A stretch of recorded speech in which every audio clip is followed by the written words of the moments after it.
हरि ओम. श्री जगदंबिकायै नमः. ओम ऐं ह्रीं क्लीं चामुंडाय विचे.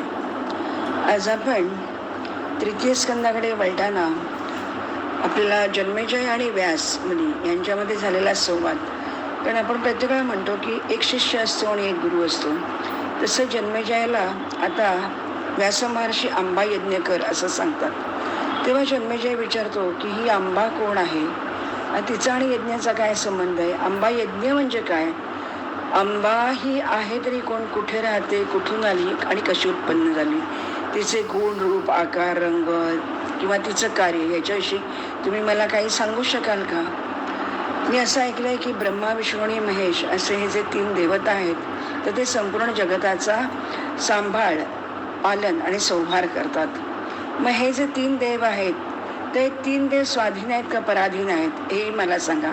आणि त्याचबरोबर हे ह्यांनाही मृत्यू आहे का, यांचाही शेवट आहे का, त्याचबरोबर त्यांना आधिभौतिक, आधिदैविक आणि आध्यात्मिक अशा दुःखांचा सामना करायला लागतो का, आणि हे पंचमहाभूतापासून तयार झालेले आहेत का, सप्तधातूंपासून तयार झालेले आहेत का, याचीही मला नेहमी असा प्रश्न पडलेला आहे. तर तुम्ही मला याविषयी जरा विस्तृतपणे सांगू शकाल का?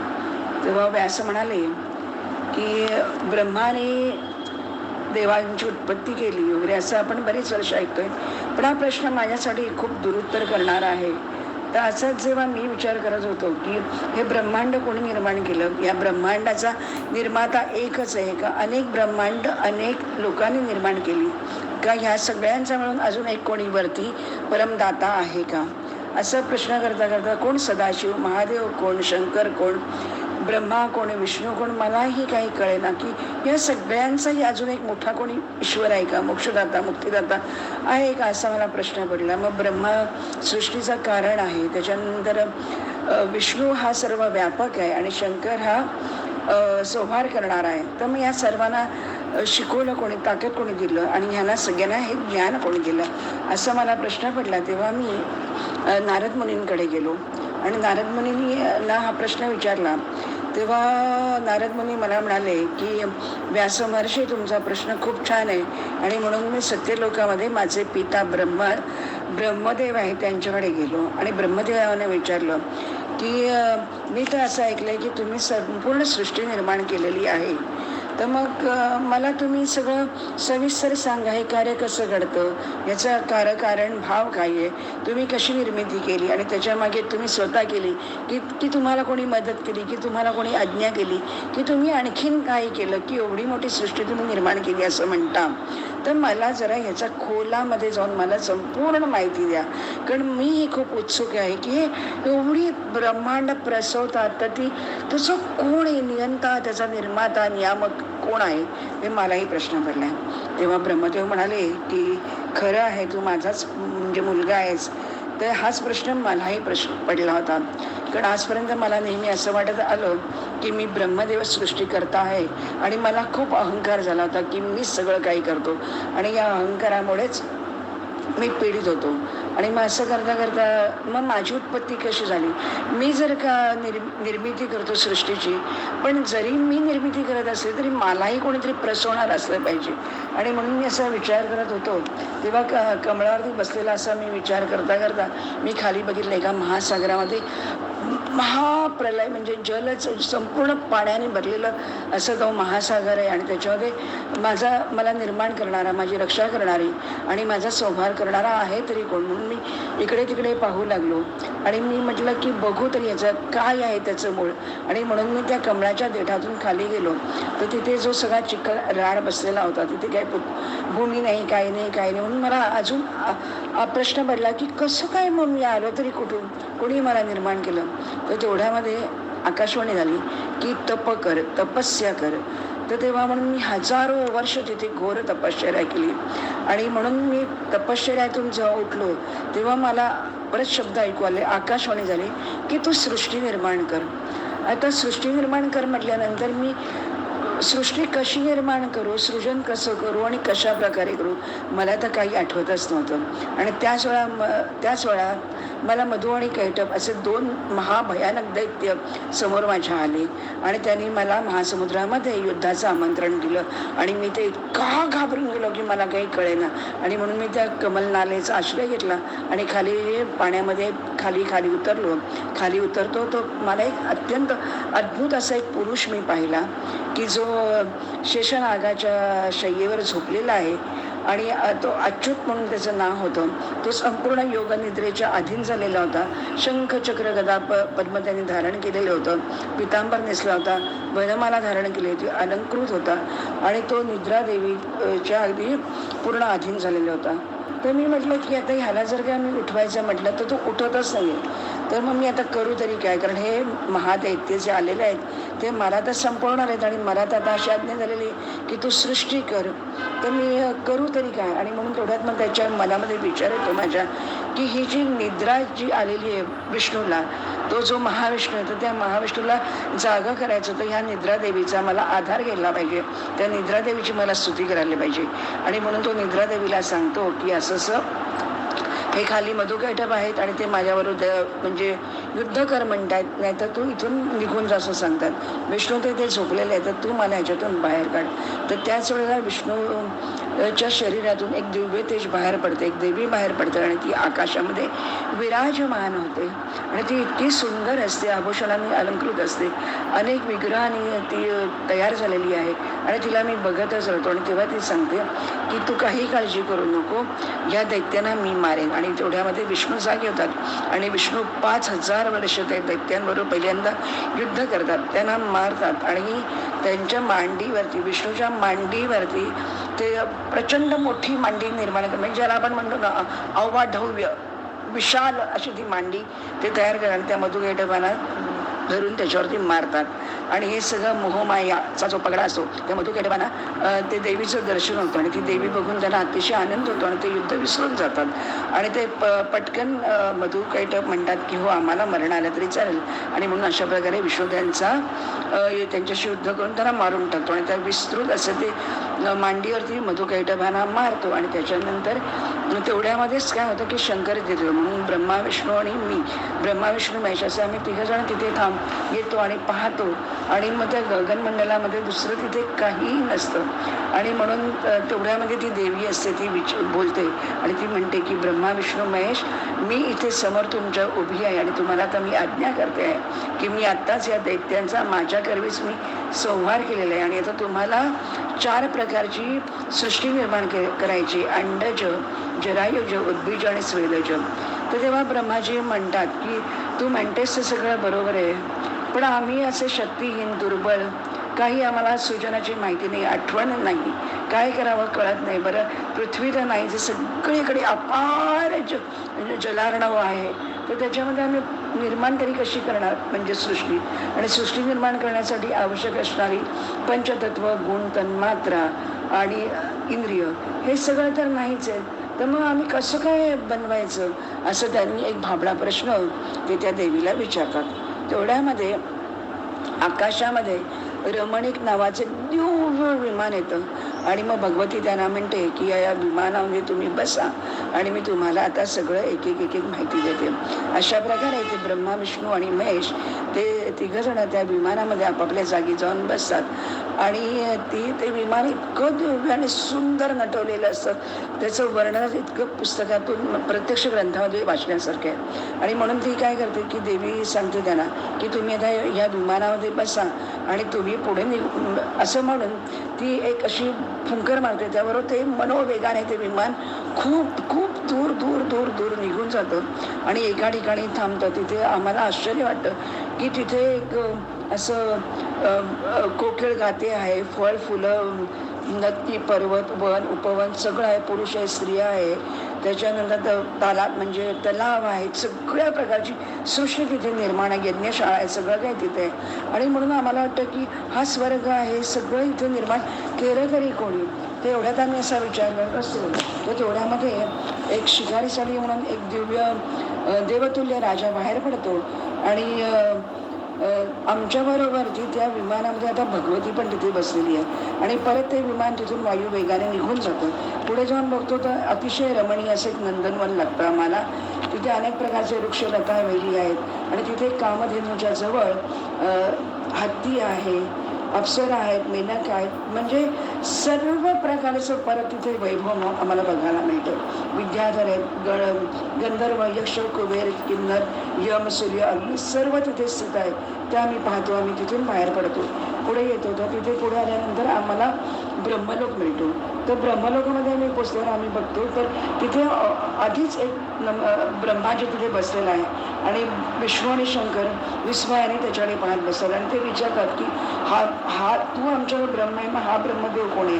तेव्हा ब्रह्मदेव म्हणतो की अरे मलाच माहिती नाही, मी कोण आहे, हा ब्रह्मदेव कोण आहे, मी कुठून आलो, कसा आलो, आणि हे दोघं एक म्हणजे आम्ही दोघं एकच आहोत. तर याचं कारण काय, मी अतिशय भ्रमित झालो आहे, मलाही काही कळत नाही. तेवढ्या तिथे विमान तिथूनही पुढे जातं आणि ते विमान यक्ष, गण, सुशोभित असं जे परत वाटिका लागतं, उपवन लागतं, सगळं परत तसंच लागतं. एका शिखरावरती जाऊन थांबतं. त्या शिखरावरती गेल्यानंतर तिथे साक्षात भगवान शंकर तिथून बाहेर पडतात आणि पंचमुख 10 मुखवाले असे अर्धचंद्र धारण केलेले शंकर भगवानला बघून आम्हाला अतिशय आश्चर्य होतं, आनंद होतो, आम्ही विस्मयचकित होतो. आणि ते त्यांच्यावर गजानन आणि कार्तिक असं त्या तिथून बाहेर पडतात आणि शंकराबरोबर मातृका म्हणजे ती माता पण त्यांच्याबरोबर, तर ते सगळेजण असे तिथे बसलेले आहेत. तिथून आम्ही पुढे जातो, आम्ही वैकुंठ लोकामध्ये जातो. वैकुंठ लोकामध्ये जातो तर तिथे आम्हाला तर आणखीनच दिव्य काय पाहायला मिळतं. ते वैकुंठामध्ये साक्षात महाविष्णू बसलेले आहेत, शेषशय्येवर विराजमान आहेत. लक्ष्मी त्यांना हे पंख्याने वारा घालतात. अनेक तिथे देवदेवता आहेत, त्यांची स्तुती करतायत, पुष्प वाटिका आहेत, फळं फुलं सगळं काय तिथे नाही, सर्व तिथे आहे. सूर्यचंद्र, अग्नी, तारे सगळं तिथे आहे. अभयमुद्रा धारण केलेली आहे आणि त्यांनी चिन्ह धारण केलेले आहेत आणि हिंकार नावाचा जप करत सर्व प्रकारचे नवयौवन म्हणजे या विभूती आहेत त्या साक्षात त्याची स्तुती करत. तिथून आम्ही बाहेर तिथे पाहतोय ते हल्लेका आणि भुवनेश्वरी अशा नामाचा जप करत तिथे सख्या त्या भुवनेश्वरीचं वर्णन करतात. तिथून आम्ही परत पुढे जातो आणि पाहतो तर त्या विमानातून आम्हाला षटकोनाच्या आकारामध्ये यंत्रराजावरती शंकराच्या आकाराचं आम्हाला एक शय्या दिसते आणि ती तिथे अतिशय सुंदर म्हणजे वर्णन करता येणार नाही अशी सहस्रनयना रामा सहस्रकर संयुता सहस्रवदना रम्या भाती दुराध संशय अशी ती आम्हाला देवी तिथे दिसते. आणि आम्हाला कळत नाही देवांगण आहे, अप्सरा आहे, गंधर्वी आहे, देवा कोण आहे काही कळतच नाही. तेवढ्यात मग ती विष्णूच्या असं लक्षात येतं की साक्षात भगवती जगदंबा आहे आणि हीच कारण स्वरूप आहे, हीच महाविद्या आहे, महामाया आहे आणि पूर्णतः शाश्वत प्रकृती रूपा हीच असली पाहिजे. आणि जर का आमच्यासारखे लोक तिला जाणू शकले नाही तर ही देवी परमात्माची इच्छा स्वरूपात तिथं नित्यानित्य स्वरूपही असली पाहिजे. आणि ही आदी स्वरूपा ईश्वरी आहे आणि प्रलयावस्थामध्ये ही संपूर्ण विश्वाचा संहार करते आणि सर्व प्राण्यांना लिंगरूप त्यांचे देह आपल्या शरीरामध्ये समाविष्ट करते आणि विहार करते. आणि सर्व बीजमयी आहे, ही देवी रूपामध्ये विराजमान आहे. हिच्याजवळच करोडो कोटी विभूतिया तिथे उपस्थित आहेत आणि ते तिचे गुणगान गात आहेत. आणि भगवती ही साक्षात आम्हाला तिचं दर्शन झालंय. बघल्यावर आम्हाला असं वाटलं की ही जर का प्रत्यक्ष आपल्याला दर्शन देते तर ही नक्की मूळ प्रकृती म्हणजे जी आहे आद्या शक्ती हीच असणार आणि ती परमपुरुषाची सहयोगाने ब्रह्मांडाची रचना करून परमात्म्याच्या समक्ष तिथे राहत असेल. आणि ही सर्व व्यापिनी सर्वेश्वरी ही भगवती ही सर्व मुळाचं कारण आहे. आणि आम्ही जे सगळे सर्व देवता रंभा इंद्र हे सगळे इवन ब्रह्मा विष्णू अशा आम्ही जे आम्हाला म्हणतो ते तिच्याकडे बघितल्यानंतर तिच्या लक्षांशाच्या बरोबर सुद्धा आम्ही नाही होत. आणि मग एकदम त्यांना आठवण येतं की जेव्हा प्रलय सागरामध्ये मी होतो आणि मी जेव्हा बाल्यावस्थेमध्ये एका द्रोणाच्या म्हणजे पानाचा एक द्रोण होता आणि त्याच्यामध्ये मी अंगठा चोपत बसलेलो होतो तेव्हा ही जी देवी आहे तर ती मला झुला झुलवत होती. खूप सुंदर असं वर्णन त्यांनी तिथे केलेलं आहे. संशा वरांगना नामवै दृष्टा या महानडवी बालभावे महादेवी दोलयंती व मामुदा शयानं वटपत्रेच पर्यंके सुस्थिरे दृढे पादांगुष्टम करे कृत्वा निवेश्य मुखपंकजे. तर अशा प्रकारे मी तिथे असं खेळत होतो आणि ही जी भगवती देवी आहे तर ती मला झुला झुलवत होती आणि मला खूप ती आनंद देत होती. म्हणजे ही नक्कीच आपल्या सर्वांची जननी जगदंबा, ही माता, ही दुसरी तिसरी कोणी, ही तीच आहे. आणि आम्हाला पूर्वानुभवाची म्हणजे पूर्वानुभव आमचा सगळा नष्ट झालेला आहे, आम्ही विस्मृत झालेलो आहे. आणि ही आम्हाला जागा करण्याकरता म्हणजे आम्हालाही स्मरण देण्यासाठी स्वतः आपण इथे आलेली आहे. असं म्हणेपर्यंत काय होतं की आपण आता असं करूया, ही जर का आपल्याला दिसलीच आहे तर आपण हिच्याजवळ जाऊया, याची स्तुती करूया, हिच्याकडे वरदान मागूया. कारण मी आपल्याला सांगितलंय की तुम्ही सृष्टी करा, निर्मिती करा. तर मग आपण तिच्याकडून वरदान घेऊ, आपण तिची तपश्चर्या करू आणि मग आपण तिला प्रसन्न करून घेऊया आणि मग आपण तिच्याकडे वरदान मागूया.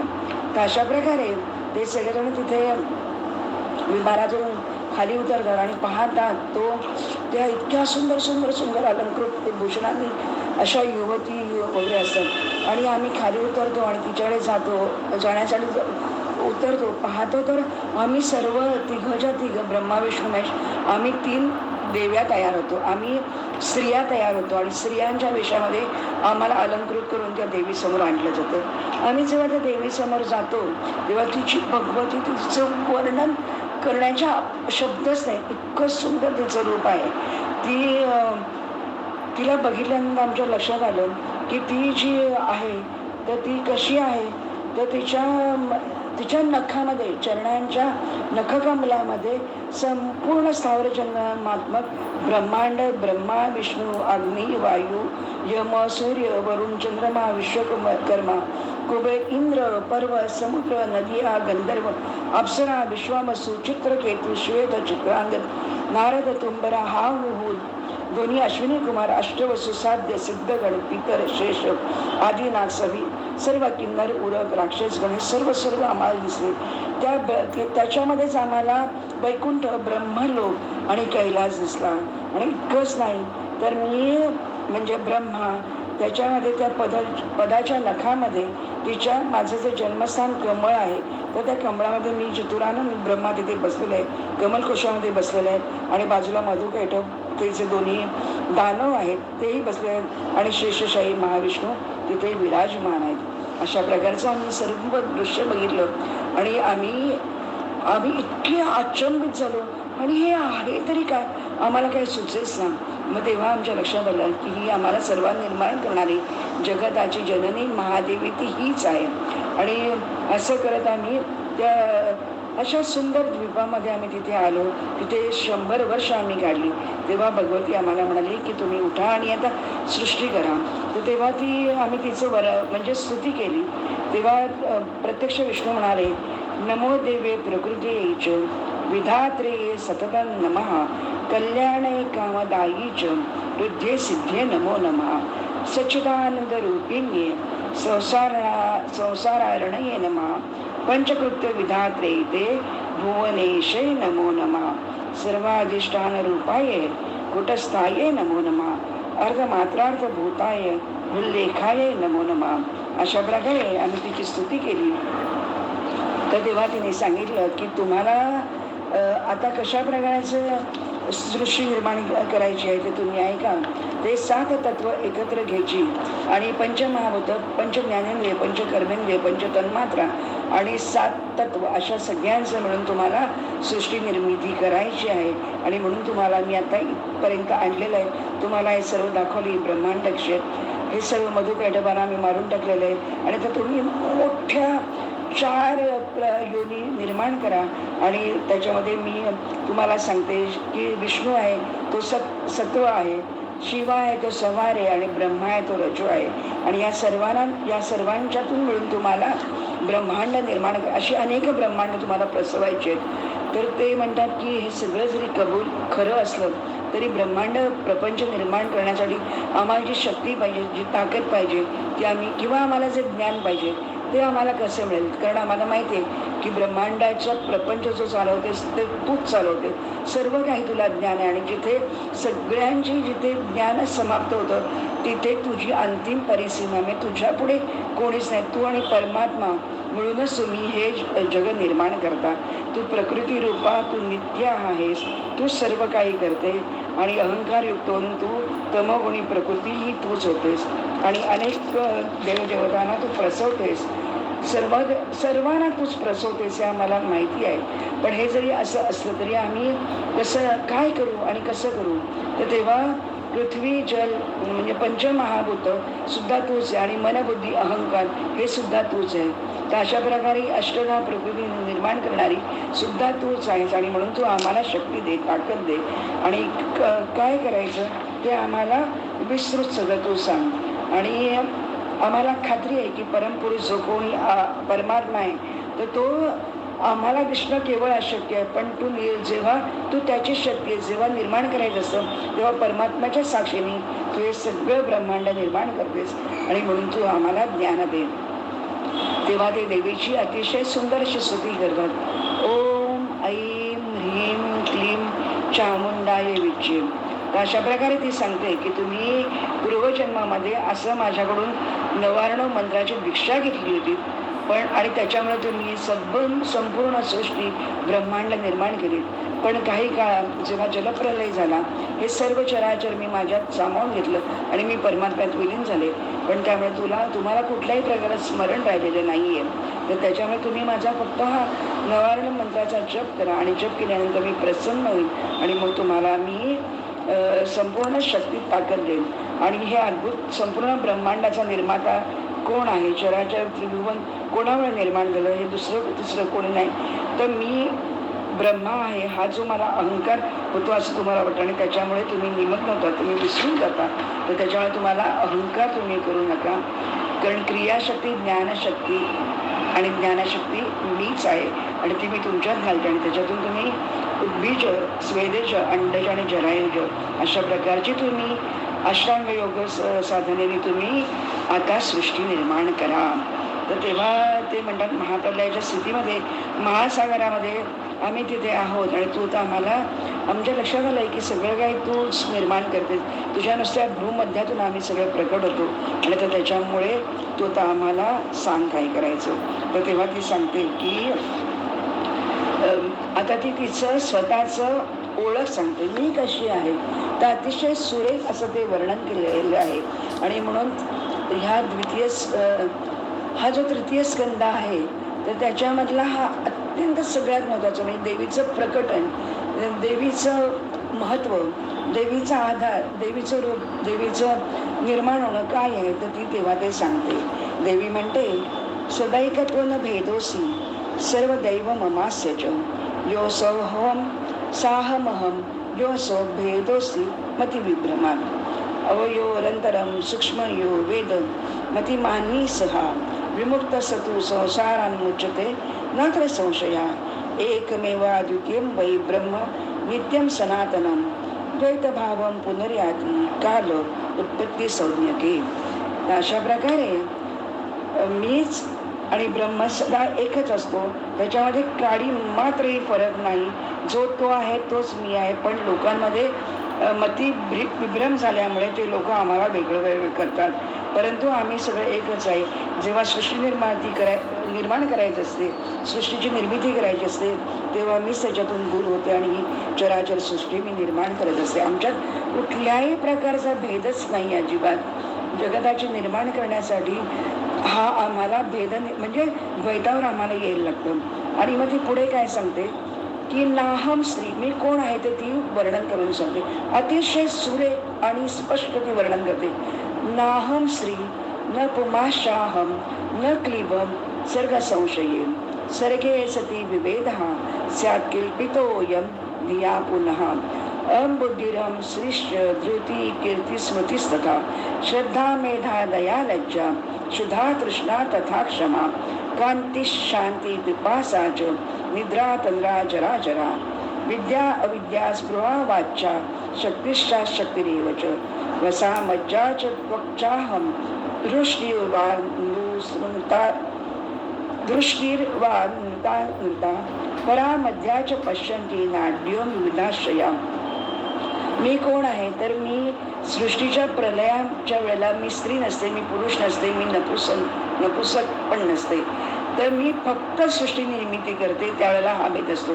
तर मी कोण आहे तर मी बुद्धी आहे, श्री धृती श्रुती स्मृती श्रद्धा मेधा दया लज्जा शुद्धा तृष्णा क्षमा शांती पिपासा तद्रा निद्रा जरा अजरा सर्व काही वसा मांस जी सप्त धातू ते सगळं काही मीच आहे आणि मीच पृथक होते आणि मीच गौरी आहे, ब्राह्मी, रौद्री, वैष्णवी, शिवा, बाराणी, कोबेरी, नारसवी, वाराई सर्व काही मीच आहे.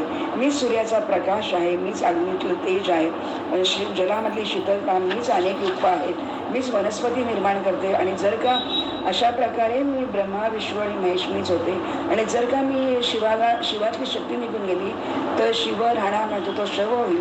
त्याचप्रमाणे विष्णू होईल, त्याच्यानंतर ब्रह्माही अगदी शक्ती होईल, तोही काही करू शकत नाही. आणि म्हणून मी तुम्हाला तिघांना, आता मी तुमच्या तिघांसाठी मी माझ्याच अंशातून मी तुम्हाला शक्ती देते. तर ब्रह्मदेवा, मी तुझ्यासाठी अतिशय सुंदर हास्यवदन करणारी, श्वेत वस्त्रधारी अशी अलौकिक दिव्य भूषणांची मी उत्तम मोठ्या दिव्य आसनावर बसलेली मा सरस्वती मी तुला माझी शक्ती म्हणून तुला देते. तिच्यावर तू क्रीडा कर आणि तिला सहचरणीच्या रूपामध्ये तू स्वीकार कर आणि ब्रह्मा म्हणजे ही उत्पत्ती कर. आणि त्याच वेळेला तुला मी परत सांगते की हिचा कधीही तिरस्कार करू नको, तिचा कधीही अपमान करू नको. एक सत्यलोक निर्माण कर आणि त्याच्यामध्ये तुम्ही राहा आणि सृष्टीची निर्मिती करा. त्याच वेळेला काल, कर्म आणि स्वभाव नामवाले जी काही सृष्टी आहे ती सगळी निर्माण होईल. मग ती विष्णूला सांगते की विष्णू तू सत्वगुणीय आहेस आणि तू सदा पूजनीय आणि माननीय आणि पूजनीय अशी, कारण सत्वगुणांची प्रधानता तुझ्यामध्ये आहे आणि म्हणून तू कायम सर्व सृष्टीचं पालन करणार आहेस. आणि म्हणून हा श्रीहरी जेव्हा जेव्हा तुम्हाला गरज पडेल तेव्हा दानवांसाठी किंवा कुठलाही कठीण प्रसंग तुमच्यावर येईल तेव्हा तुम्ही सर्वांनी श्री विष्णूचं स्मरण करा आणि साक्षात श्रीहरी पृथ्वीवरती तिर्यकयोनीतून अनेक महायोनीतून तो निर्माण होईल आणि तो तुम्हाला सर्वांना जो काही म्हणजे त्रास आहे, संकट आहे, त्याच्यातून तुमचा तो मुकाबला करेल. तर त्याच्यासाठी विष्णू, मी तुम्हाला ही सुंदर अशी ही लक्ष्मी देते आणि ही लक्ष्मी कशी आहे, ती मनोरूप आहे तिच्या आणि कायम ही महालक्ष्मी तुझ्या वक्षस्थळावर राहील, ती तिथे राहील आणि तू तुझ्या वैकुंठामध्ये तिच्यासाठी स्थान निर्माण कर. आणि तू लक्ष्मीनारायण म्हणूनच तुमचं नाव सर्व जगभर म्हणजे प्रसिद्ध होईल. तुम्ही लक्ष्मीनारायण या रूपातच कायम राहाल आणि तुम्ही अखंड या लक्ष्मीचं तुला पूजन करायचंय. लक्ष्मीला साक्षात बरोबर घ्यायचे आणि लक्ष्मी ही माझी शक्ती असल्यामुळे तिचा कधीही अवमान होता कामा नाही आणि तुम्ही तिघजण मिळून ह्याचं पालन करा. मग नंतर तो शंकराकडे जाते आणि शंकराला सांगते की ही जी दुर्गा आहे, ही जी देवी आहे, ही पार्वती, ही मी तुला देते, ही माझीच शक्ती, माझाच हा अंश आहे आणि माझ्यातून तू निर्माण झाली. आणि शिव तो केव्हा आहेस तर तू शवच आहेस, पण जेव्हा मी शक्ती त्याच्यामध्ये घालते तेव्हा तू शिव होतोस. आणि म्हणून तू कधी हे विसरू नकोस की शक्ती विना शिव हा शव होतो. आणि म्हणून तू तुला कायम जप तिला मान दे, तिची पूजा कर. आणि आता तुम्हाला सर्वांना मी एक बीज मंत्र स्वतःचाच सांगते. वाघ बीजम कामराजम च माया बीजम तृतीयकम मंत्रोयम त्वम रमाकांत मद्दत्त परमार्थदा. हे लक्ष्मीकांता, माझ्याकडून निर्माण झालेला वाघबीज ऐ, कामराज क्लीम आणि मायाबीज ह्रीम असा हा जो सुंदर मंत्र मी तुम्हाला देते. आणि ज्यांना कल्याण करून घ्यायचंय किंवा ज्यांना आता मुक्ती पाहिजे तर त्यांनी त्याच्या मागे ओम हे अक्षर लावायचं. म्हणजे कसं निर्माण होईल मंत्र तर ओम ऐम क्लीम ह्रीम अशा प्रकारचा मंत्र केल्यानंतर वैकुंठामध्ये तुम्ही राहा आणि तुम्ही इच्छापूर्वक सगळीकडे फिरा, आनंद घ्या आणि तुम्ही कैलासावर राहा, एकाने सत्यलोकामध्ये राहा, एकाने वैकुंठ लोकामध्ये राहा. आणि ही अशा प्रकारे तुम्ही तिघजण मिळून सृष्टी पालन आणि संहार करा. जगताची जननी मी त्रिगुणात्मिका आहे आणि माझ्यापासूनच जो संसार निर्माण होतो तो निर्गुण, तो एकमात्र, तो परमात्माच आहे आणि तो कधीही तुम्हाला दिसणार नाही. मी जेव्हा निर्माण होते त्याच्यातच तुम्ही परमात्म्याची कल्पना करा. दृश्यम च निर्गुणम लोके न भूतम न भविष्यती निर्गुणात परमात्मा सो न तू दृश्य कदाचन सगुणा निर्गुणाचाहम समये शंकरोत्तमा सदाहम कारणम शंभो न च कार्यम कदाचन. कारण मी सदैव कारण आहे, मी कधीही कार्य असणार नाही आणि त्याच्यामुळे तुम्ही माझं सदैव तुम्ही चिंतन करा, तुम्हाला कुठच्याही प्रकारची अडचण येणार नाही. आणि असं सगळं झाल्यानंतर तुम्ही मोठा परमात्मा हा जो आदिपुरुष परमात्मा आहे तर तो कार्य नाही, तो कारण नाही, तर सर्वांचं जे कारण आहे ती म्हणजे ही मी आद्यशक्ती आहे. आता हे इथपर्यंत सगळं मी तुम्हाला सांगितलं. आता हा जो अहंकार आहे, आता काय काय होतं, महत्त्व, जे महत्त्व आहे, मी निर्गुण आहे, तर मी जेव्हा सगुण होते तेव्हा मी महत्त्वातून अहंकार असे 3 गुण निर्माण करते आणि त्या 3 गुणातून, त्या अहंकारातून मी शिवा सगळ्यांचं कारण बनते आणि अहंकार हेच माझं कार्य आहे आणि त्याच्यातून मी त्रिगुण निर्माण करते आणि त्या अहंकाराचंच महत्त्व उत्पन्न होतो आणि त्याचंच नाव बुद्धी आहे. हे महत्त्वच कार्य आहे आणि अहंकार हे कारण आहे आणि या अहंकार आणि कार्यातून पंचतन्मात्र निर्माण होतात, पंचतन्मात्रातून पंचमहाभूत निर्माण होतात आणि सर्वांच्या सृजनातून पंचकर्मेंद्रिय, पंचज्ञानेंद्रिय, पंचमहाभूत आणि 16वं जे मन, असं षोडशात्मक समूह कार्य आणि कारणरूप प्रकटीकरण होतं. तर म्हणून असा हा परमात्मा आणि मी पराशक्ती आहे. तर अशा प्रकारे तुम्ही आता सगळेजण पाहिजे, मी तुम्हाला कार्य दिलेलं आहे आणि अशा प्रकारे आता ती अंतर्धान पावते आणि ते विमान परत पुढे जातं, ते विमान पुढे पुढे पुढे जातं आणि ते तिचा नमस्कार करतात तिला आणि ते सनातन परमात्म्यालाच स्मरण करत ते सर्वजण आता निस्संदेह होतात. आता त्यांना आता म्हणजे ताकद येते, शक्ती येते आणि मुख्य म्हणजे त्यांच्यामध्ये विश्वास निर्माण होतो आणि मग तेव्हा ते भगवतीची खूप प्रकारे ते आपापसात इतकी काही स्तुती करतात आणि मग ते ह्या विष्णूची महालक्ष्मी, शिवाची महाकाली आणि ब्रह्माची सरस्वती असं ते सगळेजण येतात आणि ते सगळं बघून आणि मग ते पुढे येतात, दुसऱ्या स्थानावर येतात आणि परत पाहतात तर त्याच्या सगळ्या स्त्रिया झालेल्या असतात, ते सगळेजण त्याला पुरुष रूपामध्ये परिणत होतात. इतकंच नाही तर ते विमान खाली खाली खाली येतं आणि खाली येऊन ते पाहतात तर तिथे ना मणिद्वीप आहे, ना सुधासागर आहे, ना ती महामाया आहे आणि तिथे दुसरं तिसरं काही नाही, तर फक्त विमान एवढंच तिथे आहे, बाकी तिथे दुसरं काही नाही. आणि त्या विशाल विमानावर बसलेले आम्ही 3 जण त्याच परत महासागरामध्ये विद्यमान आहोत आणि त्याच्यावरती कमळावरती कमळात आम्ही जेव्हा त्या महासागराच्या इथे पोचलो तेव्हा बघितलं, तेव्हा तिथे प्रत्यक्ष कमळात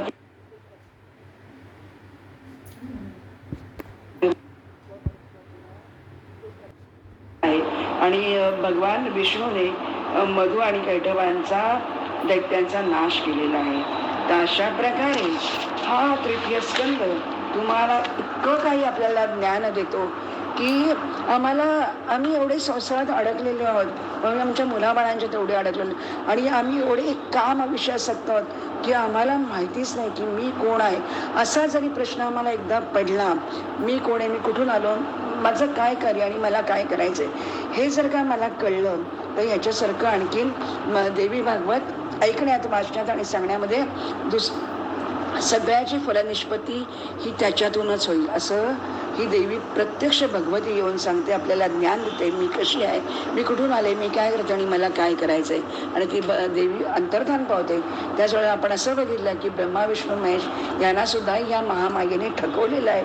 तर प्रत्यक्षात तिथे काही नाही आहे, विमान नाही फक्त आहे आणि ते जलारणामध्ये पडलेले विष्णू आहेत, त्याच्यावरती कमळावरती बसलेला ब्रह्मदेव आहे आणि खाली मेदिनी म्हणजे तिची पृथ्वी निर्माण आता होती आहे, कारण त्या विष्णूच्या मांड्यांवरती ते मधुकैटभ पडलेले आहेत. अशा प्रकारे ती त्यांना म्हणजे ज्याला आपण म्हणतो की नाही स्मरण मात्र, ती स्मरण तिचं केल्याबरोबर ते लगेच सृष्टी निर्मितीसाठी तयार होतात.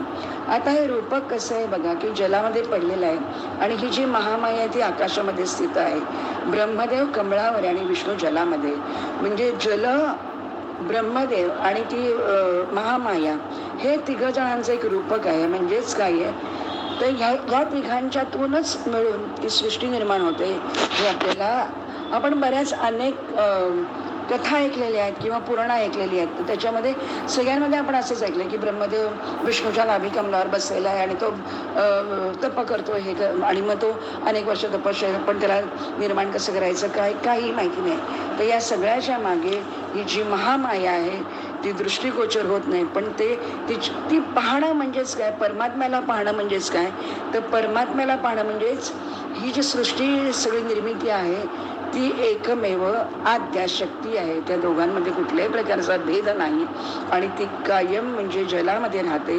जलामध्ये राहिल्यामुळे तिथेच जलामध्येच नेहमी निर्मिती होते. म्हणजे कुठलाही जीवजंतू जलामध्येच निर्माण होतो. म्हणजे जलामध्ये विष्णू आहे, शेष नाग आहे आणि तिथूनच तो त्या जलातूनच ब्रह्मदेव निर्माण झालाय आणि हे सगळं निर्माण करणारी ती महामाया आद्याशक्ती आहे.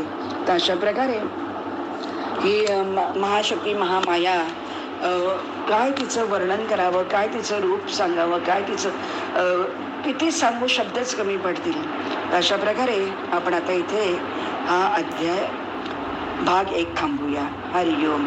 ओम ऐं ह्रीं क्लीं चामुंडाय विच्चे.